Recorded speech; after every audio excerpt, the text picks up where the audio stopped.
ભગવાન માતાજી ભેગું જ નતો થવા દેતા, પણ છતાં કીધું મારી પગે લાગી લેજો, ભલું કરજો. હાલો હાલો જો ક્યાં થઈ ગઈ? હાલ લે. તને તો તારા ઘરે તો આવતા જ અમે.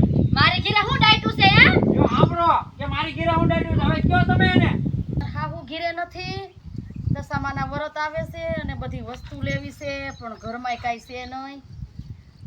હું એમ કહું છું કે આ મારી હાહુ આવે એને પેલા જો ઓલો મારો ભાઈડો બેવડો નો આવી જાય ને તો હારું, ને તરી નહીં હરેડે ચડવા દે. સિનારો બધોય તારી રીતે તમારે બેટા, તને તારે એની પાસે વાત કરવાની જરૂર જ નથી, માતાજીની કોઈ પાસે. તારે વ્રત રહેવા છે ને, રાજી ખુશીથી તું તારે વ્રત રહે, હું તારી ભેગી છું ને, પણ માતાજી પાસે એટલી પ્રાર્થના કરજે કે એને દારૂ પીવાનું છે ને માં દશામાં છોડાવશે. માંગવા જાવ છું આ એમ પાયલ કહું મને છું. એમ કે ને આ ઈ તો હું કહું મારી છું. માફી માંગો મારી માં માફી માંગો માં અને તો માં માતાજી. દશામાની જય આ એટલે માફી પાયલ માંગો. લઈને જાય છે હારા ઘરવાળા. વાળા થઈ જાય. સંદેશ. અરે લે પાયલ ભાભી કી બાજુ? અરે આ મંદિરે જાતી હતી હું.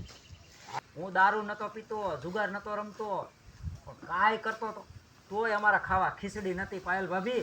અને એમાંય છે ને મારી હવે વરત લીધા, 10 વર્ષ પૂરા કરીને ઉજવણું કર્યું અને પછી દશામાં એ દી વાર્યો, અત્યારે અમારે કાંઈ નથી ઘટતું. ઈ તારા વરત માર્ગે પૂરા થયા કે ન થયા, બરોબર? આ બધા એક એક પોઈન્ટ માં દેવાના. મળી હવે જો કાંઈ રસ્તો રહ્યો નથી. જો તારા વરત માર્ગે પૂરા થયા કે ન થયા મને માફ કરી દેજે, પણ હવે છે ને આ દુનિયા છોડી જ દેવી. આ બધા નીકળી જાવ ને.